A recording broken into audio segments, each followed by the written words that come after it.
The irons are fitted in the yard, while the crowd pretends it's a fair. A smith tightens bolts with the calm of a man repairing a gate, not fastening a living body into public time. Each twist bites closer.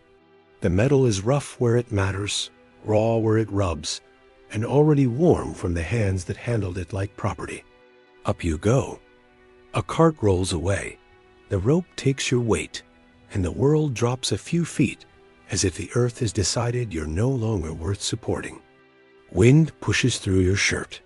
The cage sways once, slow and heavy, and the post answers with a wooden groan that sounds almost bored. Below, faces tilt upward. Some are eager.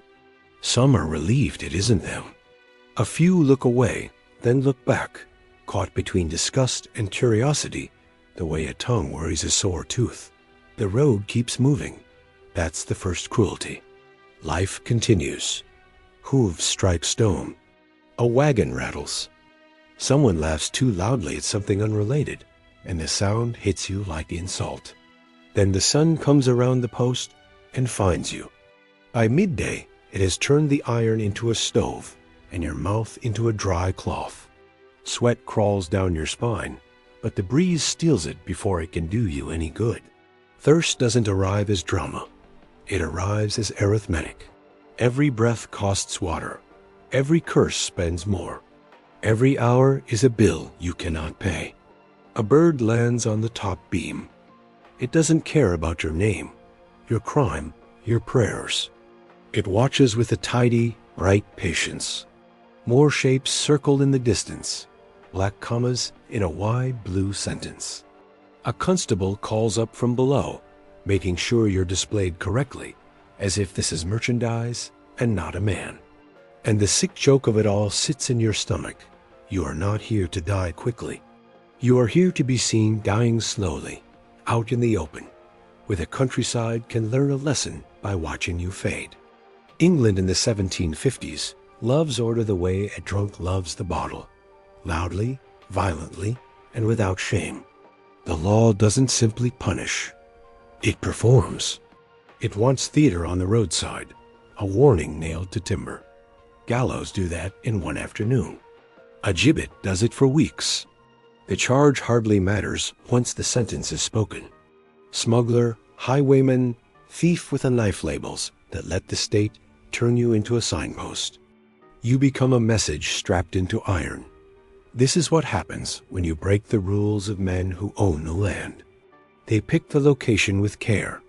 Crossroads, hills, a stretch of road where farmers and traders must pass.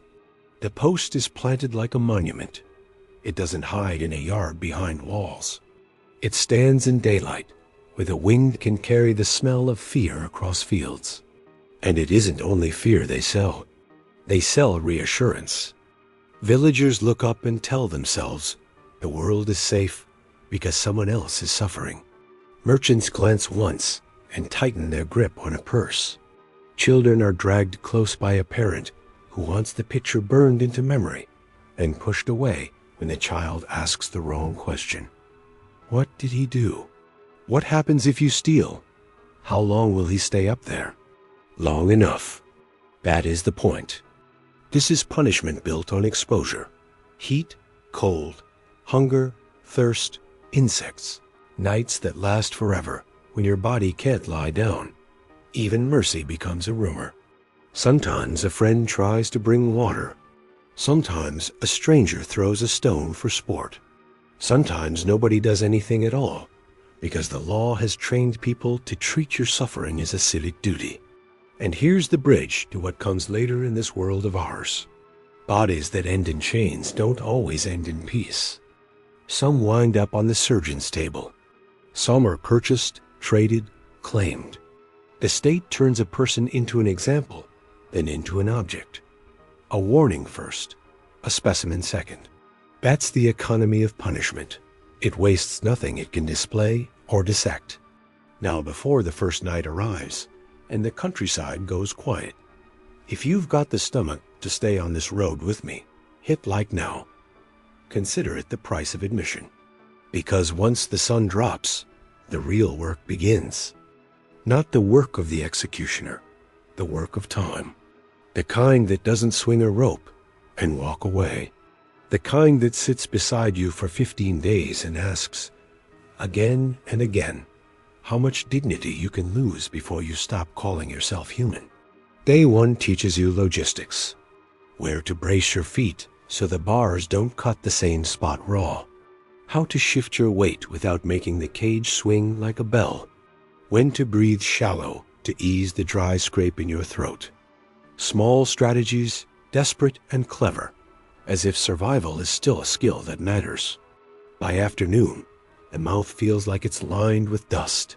Lips crack, saliva vanishes. The tongue becomes heavy, then clumsy, then painful. Speaking turns costly, so silence arrives not as dignity, but as conservation. People still come. Some stand at a respectful distance, claiming decency while they stare. Others walk close, looking up into your face as if searching for the exact point where a man stops being a man. A boy tosses a pebble. It hits iron and falls away. The sound makes a few of them laugh, because laughter is easier than admitting they're terrified of the boundary between your fate and theirs. A woman approaches with a bundle.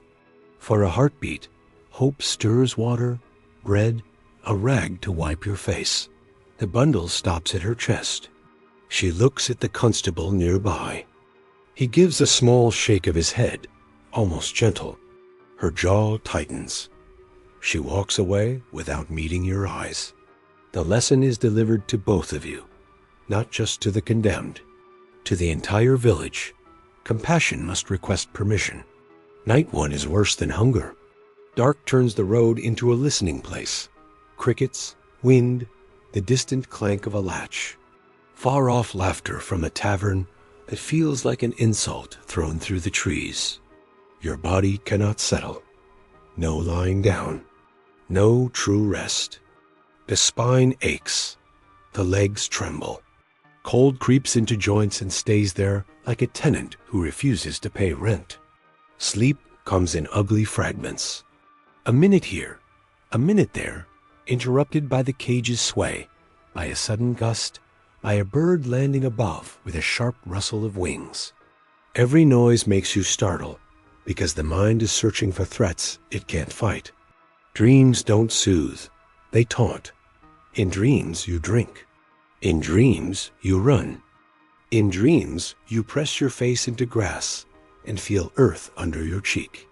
Morning returns, mercilessly bright. Thirst has teeth now. Hunger is present, but thirst dominates. The body begins to bargain with itself. Saliva, if it returns at all, tastes wrong metal, bitterness, the body recycling what it can't afford to lose. This specific deprivation wasn't accidental. It was calculated.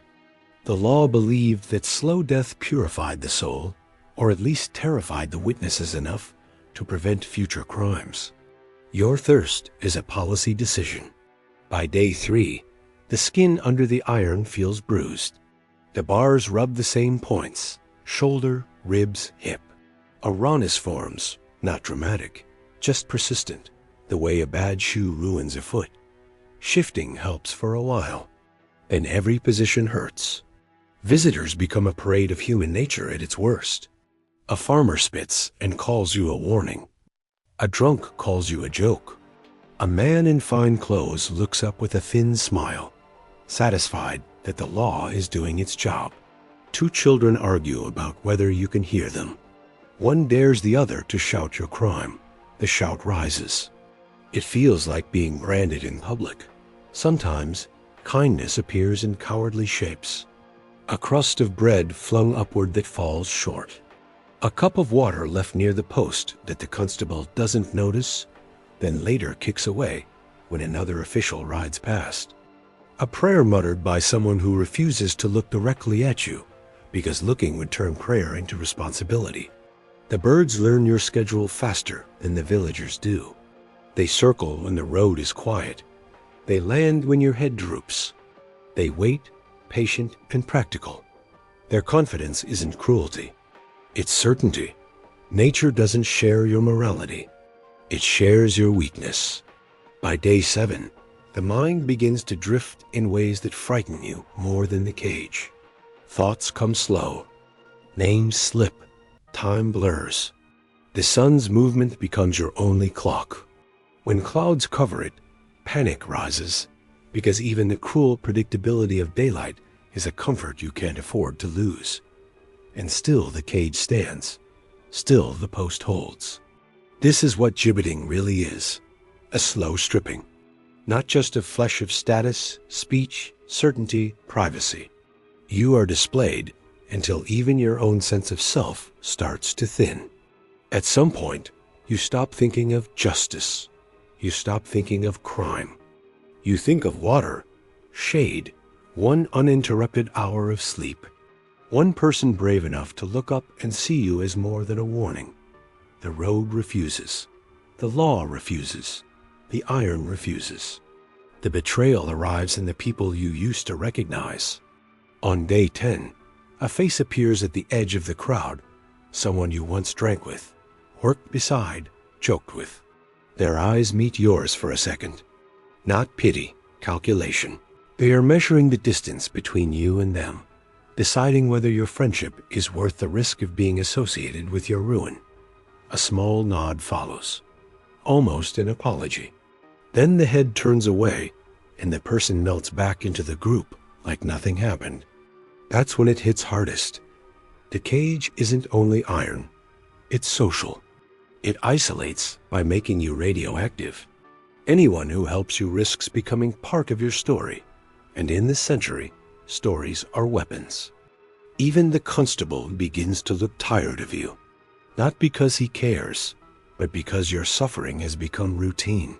He checks the bolts, keeps order, waves away the boldest hecklers. Duty, performed without hatred. That's a colder thing than hatred. Weather changes without asking. One day the sun bakes you into a headache. The next, rain needles through your clothes and turns the iron slick. And then the birds return. They know you are weaker now. They land closer. They stop flinching when you move. Cold follows the rain like a second punishment. Teeth chatter, muscle seize. Hands cramp around bars without meaning to, because the body grips anything when it can't find warmth. And the crowd still arrives, because this is entertainment masquerading as morality. They point. They talk. They eat snacks as they look. A child is lifted onto a father's shoulders for a better view. The child's face shows curiosity first, then confusion, then fear. The father laughs, too loudly, and the laugh carries that old human desperation. If I laugh, it means I'm safe. What happens afterward spreads beyond the post. Travelers carry the image to other villages. Taverns repeat the details, growing bolder each time. Your name becomes a phrase. Your face becomes a warning. When a man threatens his son with punishment, he doesn't mention courts or prisons. He points down the road and says, "That," and this is where the anatomy table waits in the shadows of the future. Punishment teaches society to treat a body as property, first as spectacle, later as material. Once people learn to stare at suffering without flinching, the next step is simple. A corpse becomes a lesson. A lesson becomes a commodity. The same hunger for proof that stuffed your cage with staring eyes will later fill a theater with students leaning over a body, taking notes as if it were furniture. Now, if you want to keep following this chain, how public cruelty trains private cruelty, subscribe. Don't leave me digging alone, because gibbeting isn't merely a sentence. It's a training exercise for a whole culture, teaching people to watch, teaching them to harden. Teaching them that a human being can be reduced to a roadside object and the world won't crack. And after 15 days, the road will still be busy. The fields will still be green. The law will still be proud. When it ends, it doesn't end clean. A body taken down is still a body that was watched dying. The memory lingers longer than the iron. Travelers remember the post. Children remember the silhouette. Villagers remember how easy it was to treat a person as a public lesson. That's the legacy. Not just death, but permission. Permission for the state to punish loudly. Permission for crowds to stare. Permission for cruelty to be packaged as community safety. And it leaves a question that tastes sour, because there is no noble answer. If you were one of the people on that road, farmer, servant, merchant, child, what would you have done? Walked past quickly and pretended you didn't see? Stayed to watch because curiosity is a hunger of its own? Tried to help and risk becoming the next example? Put your answer in the comments. Be honest about it. Not righteous, honest, because the truth is uncomfortable. Most of us like to believe we'd be brave, but the 1750s were built to reward cowardice and punish compassion. The cage of death didn't only hold the condemned. It held everyone who looked up and learned, without admitting it, that suffering can be normal. A post by the road, iron in the wind, a crowd that goes home for supper. And somewhere in the distance, another wagon creaks, carrying the next body the law wants to make useful.